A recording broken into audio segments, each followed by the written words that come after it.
You're locked inside a stone cell beneath the greatest arena ever built.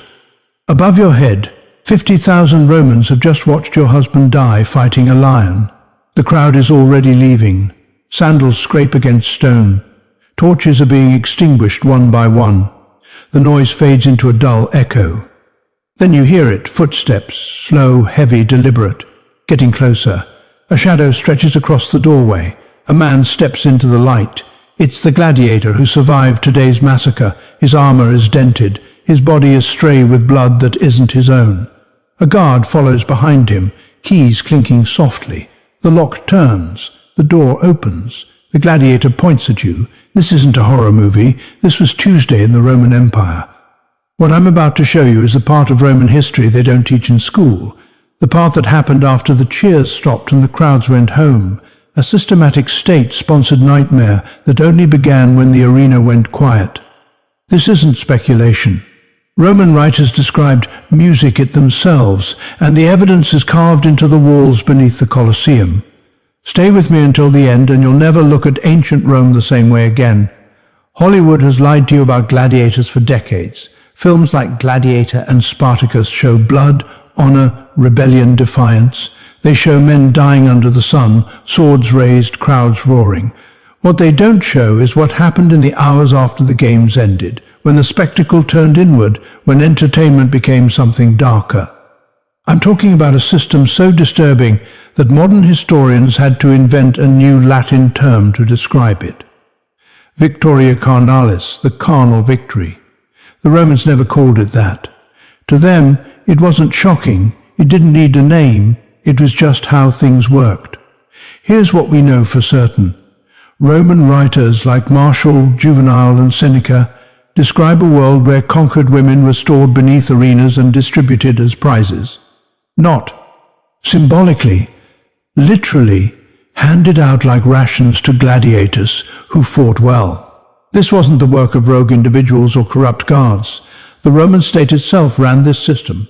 The same government that engineered aqueducts and roads also engineered the logistics of sexual violence. Think about that. The civilization that gave us concrete law and representative government also perfected the industrialization of human suffering. Before we go any further, pause for a moment. Look at the like button. If you believe hidden history deserves to be exposed, even when it's uncomfortable, hit it. Drop a comment telling me where in the world you're watching from. Because this story isn't just about Rome, it's about what empires do when no one is watching. Now, let's descend into the hippoem. To understand what happened in those underground chambers, you first have to understand how Rome turned human beings into inventory. This wasn't random cruelty, it was systematic dehumanization carried out on an industrial scale. And it began the moment Roman legions conquered new territory. When Rome crushed a rebellion in Gaul or annihilated a city in Judea, they didn't just win a battle, they processed music, an entire population. Men of fighting age were sent to die in mines or arenas. Children were sold into slave markets across the empire. Women were labeled captiva, war prizes that belonged to the state. And here's where it becomes truly chilling. Under Roman law, these people were no longer legally human. They were classified as things property, the same legal category as furniture or livestock. A conquered woman had no more rights than a chair. You could do anything to her. And it wasn't legally a crime because you can't commit a crime against an object. But Rome didn't rely on law alone to enforce this reality. It relied on spectacle. The games weren't just entertainment. They were political theater, designed to dominate the conquered and condition Rome's own citizens. When you watched a captured Germanic chieftain torn apart by a lion, you weren't just seeing a man die. You were watching Rome demonstrate what happens to those who resist. And during the midday lull, when the elites left for lunch, that's when things became truly sadistic. Historians call these events fatal charades, mythological reenactments where condemned prisoners were forced to act out famous legends. Except the deaths were real. Martial, writing in the 1st century AD, describes these scenes with disturbing casualness. He writes like a food critic reviewing a meal. In one account, a prisoner is music dressed as Orpheus.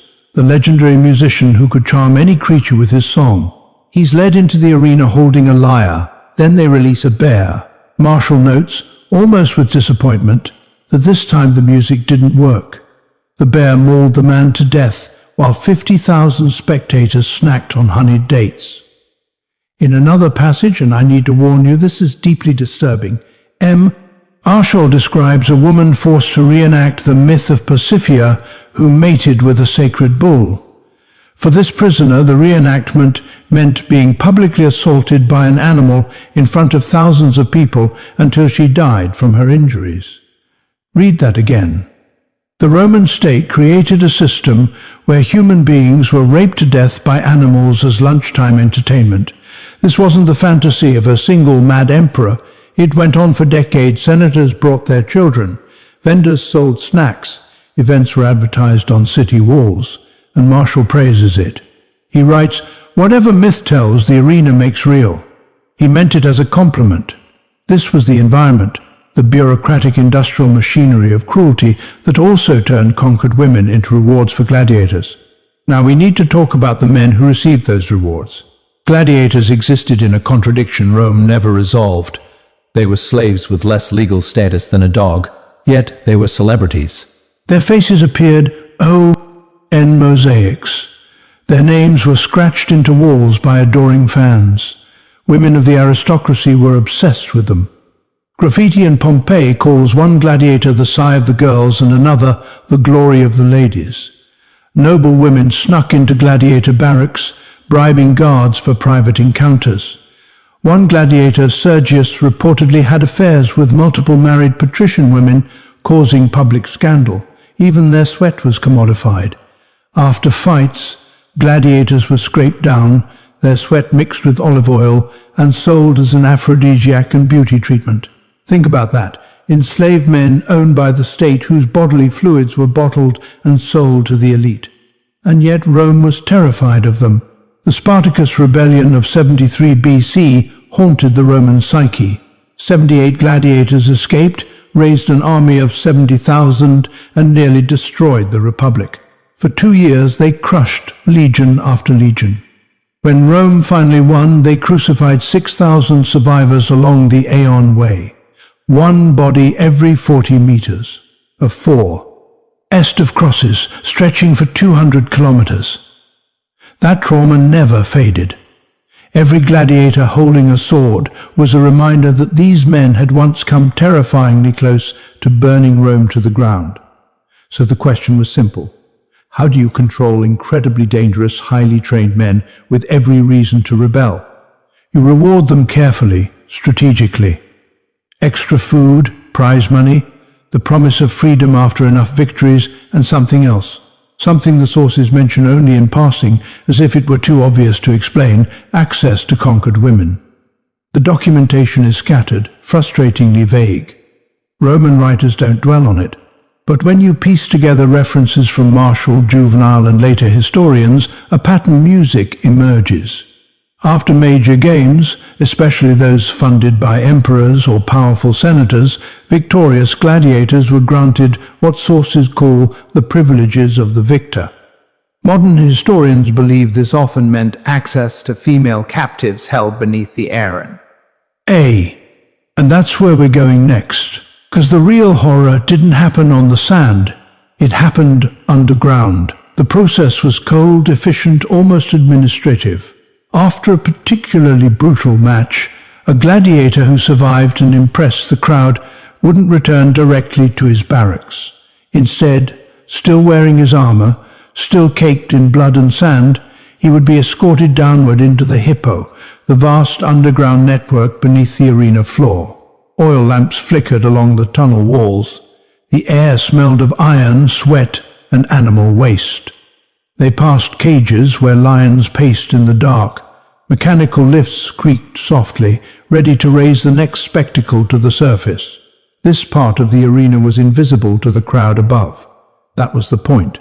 An arena official or lanista representative walked ahead, clipboard in hand, not metaphorically, a wax tablet, names, numbers, property inventories. They stopped at a section of holding cells most spectators never knew existed. We rent ordinary prison cells. Archaeological excavations beneath amphitheatres across the empire, Capua, Pompeii, Putti, even beneath the Colosseum itself, have revealed small stone chambers with distinctive unsettling music features. Stone benches built at a precise height, iron rings anchored into the walls, some near the floor, others at waist level, some higher. Doors reinforced with iron that lock from the outside. In several chambers, chains are permanently mounted into the stone, part of the architecture itself. These rooms weren't improvised, they were designed. The women held inside were called captivi damni, condemned war captives. They had already been processed through Rome's bureaucracy of conquest. Officials known as commentari recorded them in ledgers as state property. Each woman was assigned a number, a category, an origin: Germanica, Britannica, Paracca, human beings reduced to labels. The gladiator would be shown a row of cells. Some accounts suggest he could choose. Oth. Ears imply the assignment was made for him, like equipment being issued from a storehouse. Either way, a guard unlocks the designated door. Sometimes the woman was brought out, sometimes the gladiator was pushed inside, then the door was locked again. What happened next is never described in explicit detail by Roman writers. They didn't need to. The architecture tells the story. This wasn't considered a crime. It wasn't even controversial. It was a line item in the operational budget of the games. The logistics of Victoria Carnales were handled by the same administrators who scheduled animal fights and repaired arena machinery. From the state's perspective, the system was elegant. It rewarded loyal gladiators without granting real freedom. It cost almost nothing. Conquered